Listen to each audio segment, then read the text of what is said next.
morning students. Today we will start our fifth chapter, coal and petroleum.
So students, we will start our new chapter, coal and petroleum. We use various material in our daily life for our basic needs. Some of them are found in nature and some are made by man.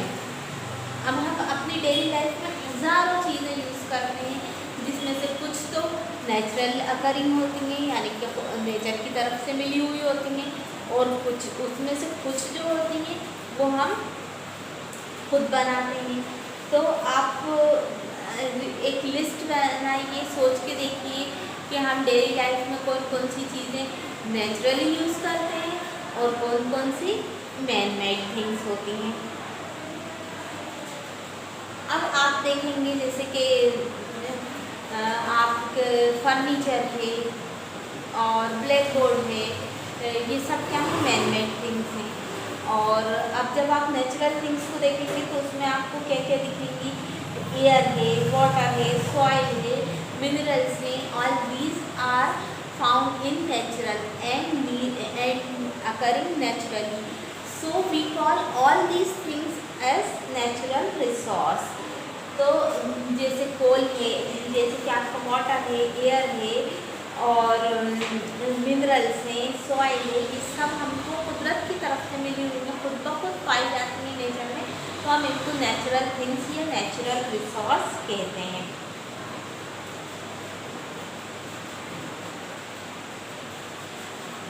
Can air, water and soil can be exhausted by the human activities?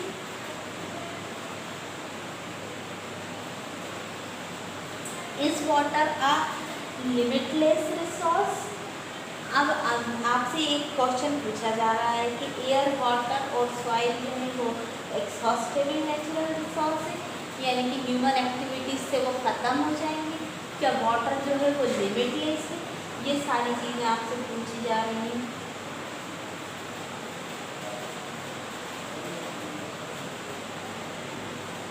Natural resources are broadly classified into two kinds. जितने भी आपके natural resources हैं उनको हम two parts में, two types में divide कर देते हैं।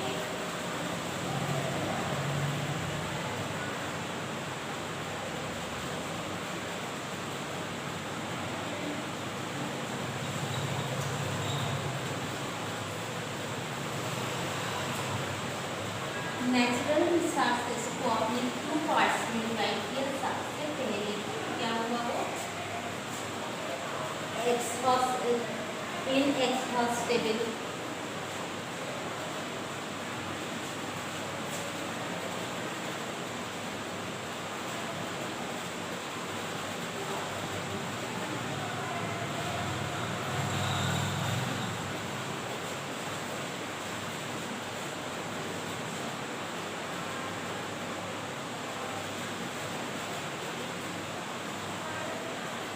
natural resource.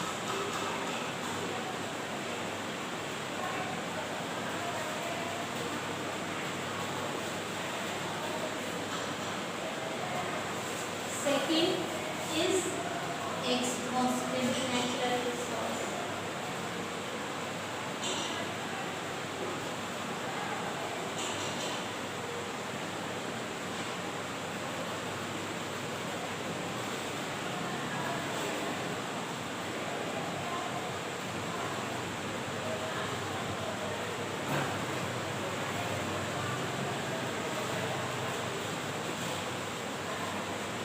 ओके, तो हमने नेचुरल रिसोर्सेज को 2 पार्ट्स में डिवाइड कर दिया ब्रॉडली आपको समझाने के लिए।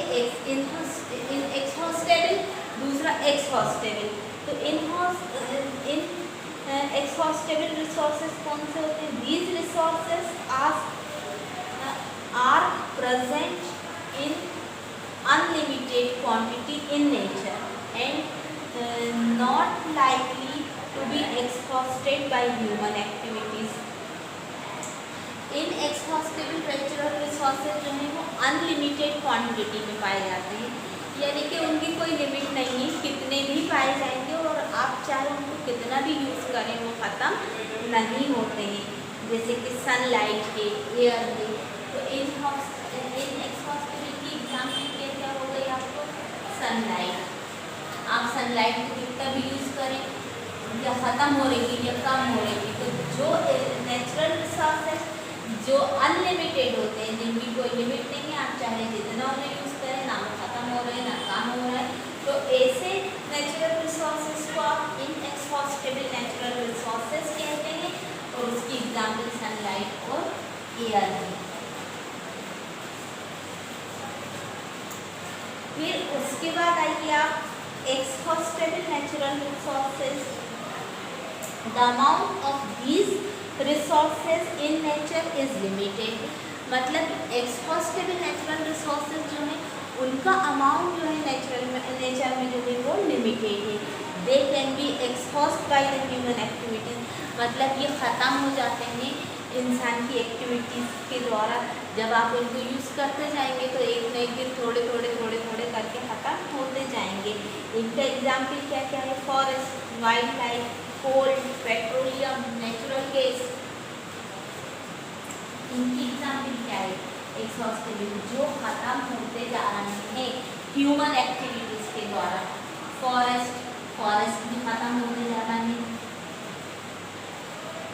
कोल, पेट्रोलियम,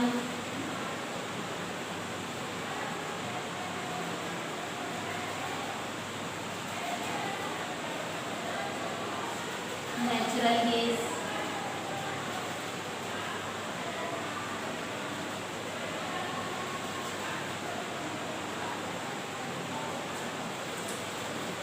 तो एक्सहॉस्टेबल नेचुरल रिसोर्सेज जितने हैं वो कैसे हैं? लिमिटेड हैं और हम ख़त्म होते जा रहे हैं।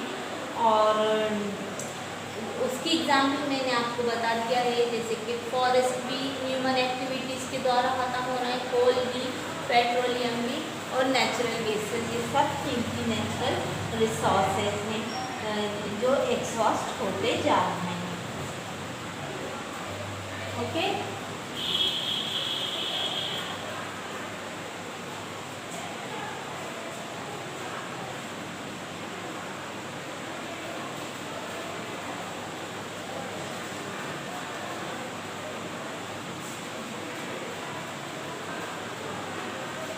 in this chapter we will learn about some inexhaustible natural resources like coal, petroleum and natural gas. इस चैप्टर में हम किसके बारे में पढ़ने जा रहे हैं? तो ऐसे नेचुरल रिसोर्सेज जो कि कैसे एक्सहॉस्टेबल नेचुरल रिसोर्सेज हैं उनके बारे में पढ़ने जा रहे हैं, जैसे कि आपका कोल है, पेट्रोलियम है और नेचुरल गैस है। इसके बारे में हम पढ़ने जा रहे हैं। These are formed from the dead remains of living organisms, fossils. So these are also known as fossil fuels. इन सारों को हम क्या कहते हैं? फॉसिल फ्यूल कहते हैं। क्या कहते हैं इनको? फॉसिल फ्यूल कहते हैं।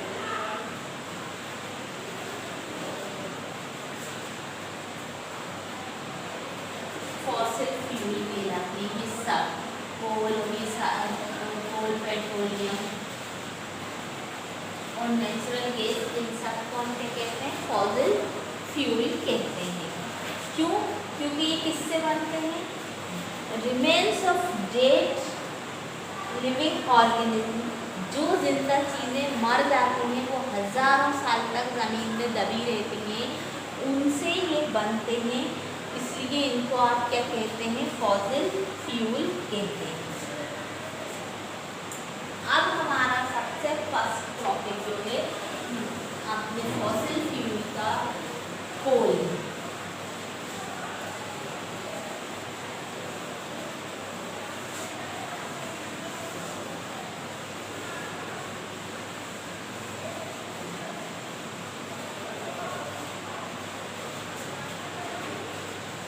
अब हम डिटेल में फॉसिल फ्यूल में जो सबसे फर्स्ट है कोल के बारे में पढ़ने जा रहे हैं।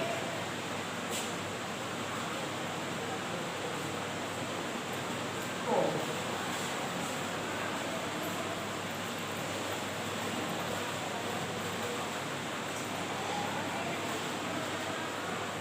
कोल is hard as stone as black in colour. Have you seen it? आप सभी ने कोयला तो देखा ही होगा। कोल कैसा होता है? किसकी तरह सख्त होता है? पत्थर की तरह सख्त होता है और काला होता है ना? Coal is one of the fuel used to cook food. Earlier it is used in railway engines to produce the steam to run the engine. अब कोल का किस लिए यूज़ किया जाता है? खाना पकाने में यूज़ किया जाता है।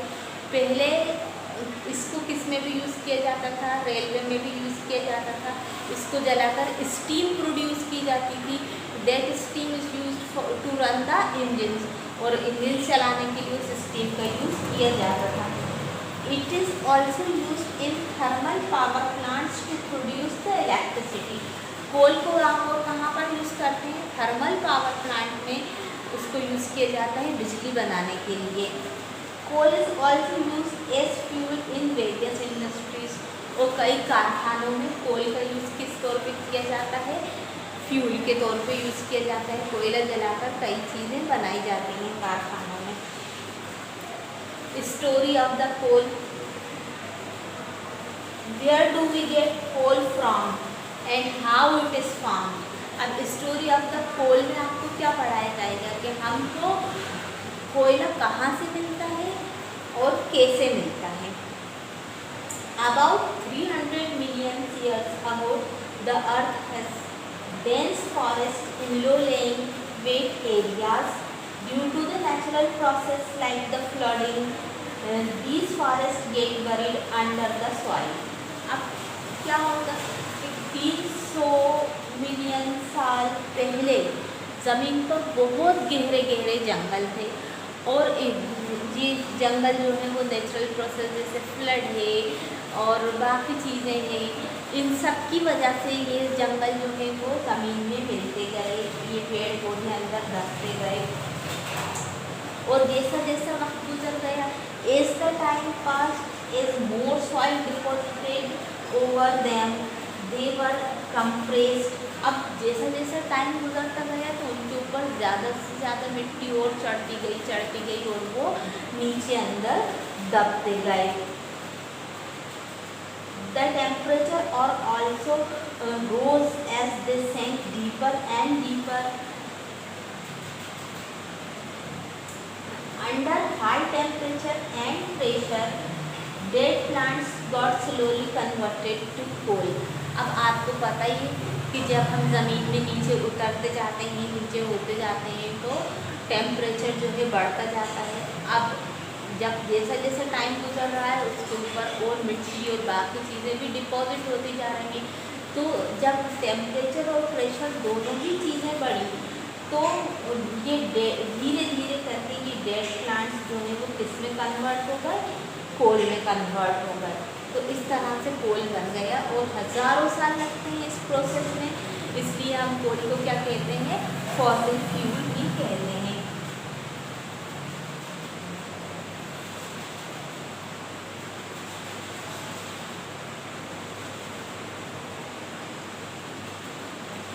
As coal mainly contain the carbon, so the slow process of conversion of dead vegetation into coal is called the carbonization।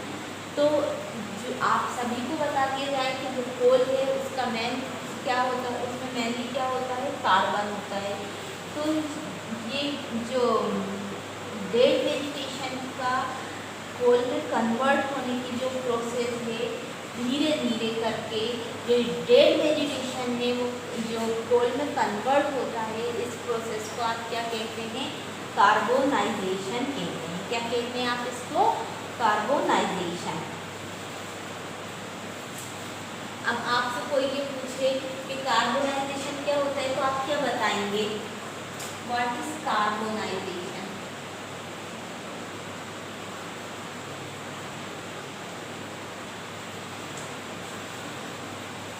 The process of conversion of dead vegetation into coal is known as carbonization. The slow process of conversion of dead vegetation into coal is known as carbonization. धीरे धीरे जो आपका dead vegetation कोल में convert होता है उसको आप carbonisation कहते हैं।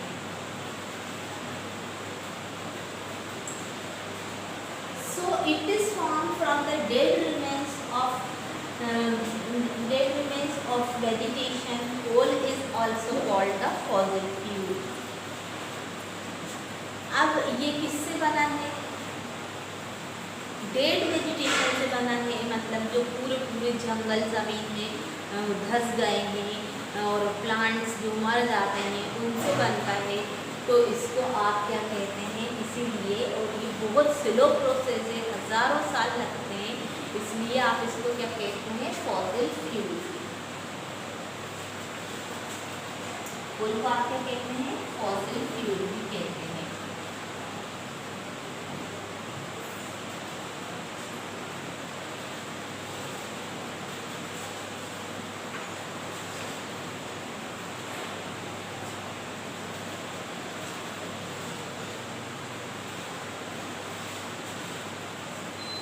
When coal is heated in the air, it mainly produces the carbon dioxide gas. जब आप कोल को जलाते हैं एयर की प्रेजेंस में, तो कोयला से कौन सी गैस निकलती है, कार्बन डाइऑक्साइड गैस निकलती है। Coal is processed in industries to get some useful substances such as the coke, coal tar और coal gas। आप कोल से कौन कौन से सब्सटेंस निकाल सकते हैं, कोल से आपको क्या क्या मिलता है। इंडस्ट्रीज में कोल का यूज़ किया जाता है, कोल की प्रोसेसिंग से आपको कई सब्सटेंसेस मिलते हैं, जैसे कि नंबर 1 क्या है आपका, कोक। अब कोक क्या होता है, it is a tough porous and black substance. It is almost pure form of the carbon. अब कोक क्या है, एक सब्सटेंस होता है, ब्लैक कलर का होता है और पोरस यानी उसमें छेद होते हैं, और सबसे ज़्यादा प्योर फॉर्म है किसकी, कार्बन की। मैंने आपको बताया था कि कोल मेनली कंटेन द कार्बन, कोल में क्या पाया जाता है, सबसे ज़्यादा कार्बन पाया जाता है, और मतलब प्योरेस्ट फॉर्म ऑफ कार्बन क्या है, कोक है। Coke is used in manufacturing of steel and in the extraction of many metals. कई मेटल्स के एक्सट्रैक्शन में उनके ओर से या मतलब स्टील की मैन्युफैक्चरिंग में कोक का यूज़ किया जाता है। Second useful substance that you obtain from the coal is coal tar।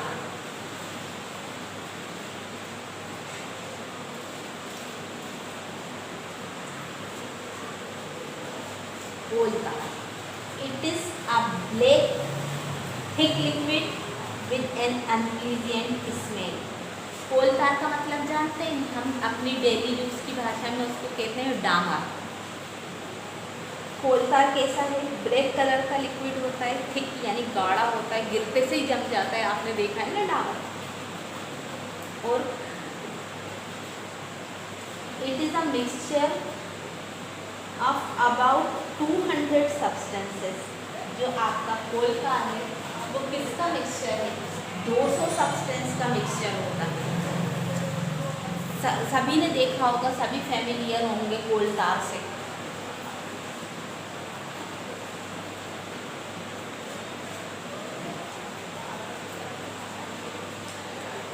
तो एक कोल तार यानी डामर जो है वो कितनी चीज़ों का मिक्सचर है, 200 सब्सटेंसेस का मिक्सचर है।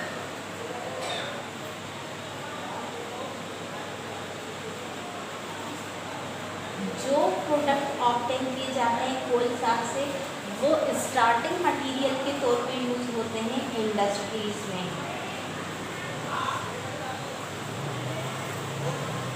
और कौन सी इंडस्ट्रीज में, ड्रग्स इंडस्ट्रीज में, एक्सप्लोसिव में, डाइज में, और plastic paints, photographic material, roofing material, इस तरह की जितनी भी चीज़ें हैं इन सारी इंडस्ट्रीज में आप कोल तार का यूज़ काहे के लिए करते हैं, स्टार्टिंग मटेरियल के तौर पे कोल तार का यूज़ करते हैं आप। और one interesting fact is this, naphthalene balls used to repel the moth and other insects are also obtained from the कोल तार। आपने नेफ्थलीन बॉल्स देखी हैं जो अपन कपड़ों में डालते हैं या वॉश बेसिन वगैरह में रख देते हैं स्मेल के लिए कि उनसे इंसेक्ट्स वगैरह ढूंढ रहे हैं, वो भी किससे बनती हैं, किससे बनती हैं, कोल तार से बनती हैं।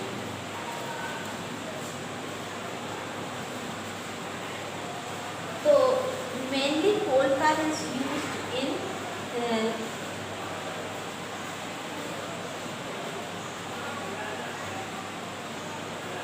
Roads, metalling of the roads मतलब जब सड़कें बनती हैं तो आपने देखा होगा कभी के पिघलाकर इसको डाला जाता है।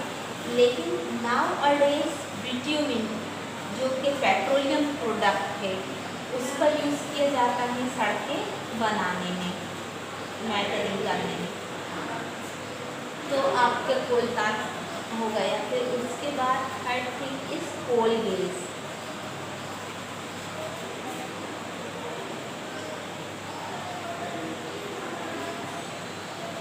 Third useful thing that you obtain from the coal is coal gas। मैंने आपको बताया था कि कोल की प्रोसेसिंग से हमको ये यूजफुल चीज़ें मिल रही हैं जिसमें से कोक हो गया, कोल तार हो गया। Now coal gas. अब कोल गैस क्या होती है,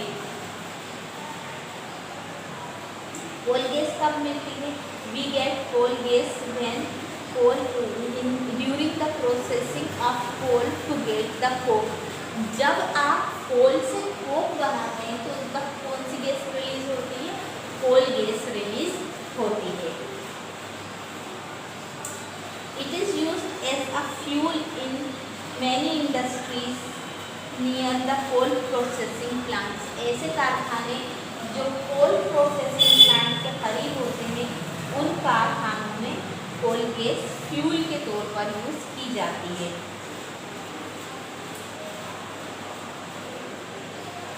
first time coal gas was used to for the street lighting in London in 1810। 1810 में पहली दफ़ा कोल गैस को स्ट्रीट लाइटिंग के लिए लंदन में यूज़ किया गया था। और फिर उसके बाद न्यूयॉर्क में 1820 के बाद स्ट्रीट लाइटिंग के लिए यूज़ किया गया था कोल गैस को। Nowadays it is used as a source of heat rather than light। Light के सोर्स के मुकाबले आजकल के दिनों में कोल गैस का यूज़ हीटिंग एजेंट के तौर पे किया जा रहा है। तो अब हमारा कौन सा टॉपिक कोल जो है वो फिनिश्ड हो गया।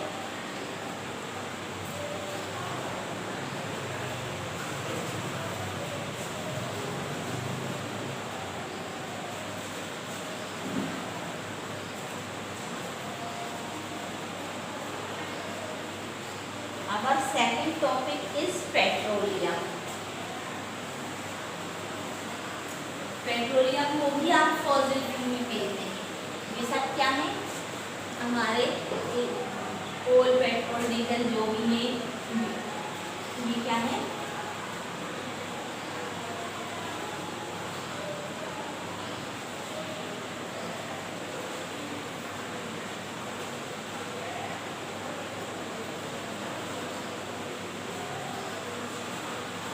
सब फॉसिल फ्यूल कहलाते हैं, also known as fossil fuel.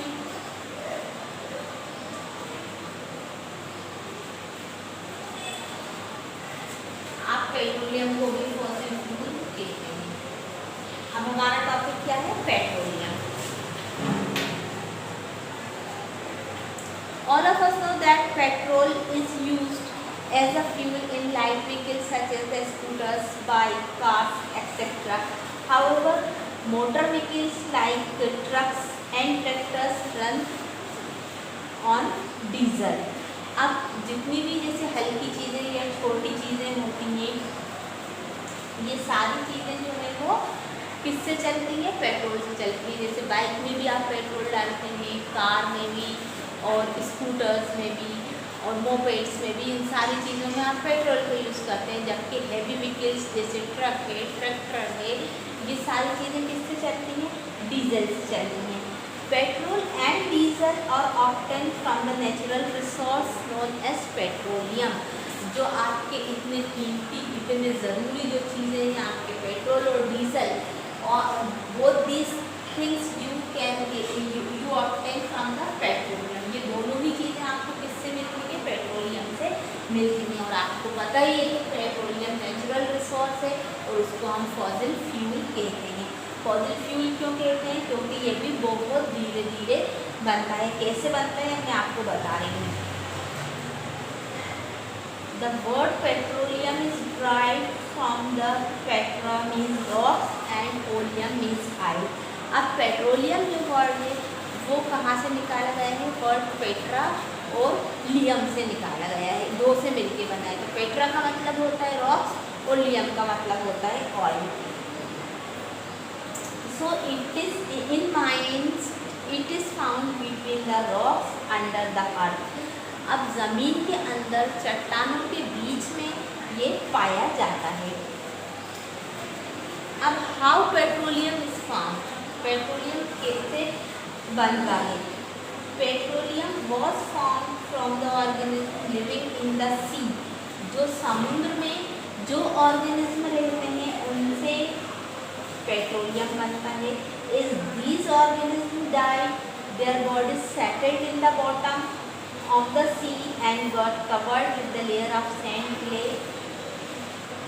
अब जो समुद्र में रहने वाले जीव जंतु होते हैं वो समुद्र में मर जाते हैं, उनकी बॉडीज नीचे जाती जाती हैं, बैठती जाती हैं, उनके ऊपर सैंड, क्ले, इस टाइप की चीज़ें डिपॉजिट होती जाती हैं। Over millions of years ago absence of air, high temperature and pressure transform the dead organism into petroleum and natural gas. अब मैंने आपको बताया कि हम इनको फॉसिल फ्यूल इसलिए कहते हैं कि जितने भी लिविंग ऑर्गेनिज्म हैं उनकी डेड बॉडीज से बनता है ये, और it takes millions of years, और ज़मीन के अंदर हज़ारों साल तक जब वो चीज़ें मिली दबी रहती हैं और प्रेशर भी हाई होता है, टेम्परेचर भी हाई होता है, तो मिलियंस ऑफ ईयर्स में ये चीज़ें कोल, पेट्रोलियम और नेचुरल गैस में कन्वर्ट होती हैं। अच्छा, जो कोल था वो किससे बना था? प्लांट वेजिटेशन से बना था। और पेट्रोलियम जो है वो किसकी बॉडी से बन रहा है? Organism living in the sea, जो समुद्र के अंदर जो रहते हैं उनकी डेड बॉडी से क्या बनता है? पेट्रोलियम बनता है। जबकि कोल किससे बना था? डेड वेजिटेशन से बना था।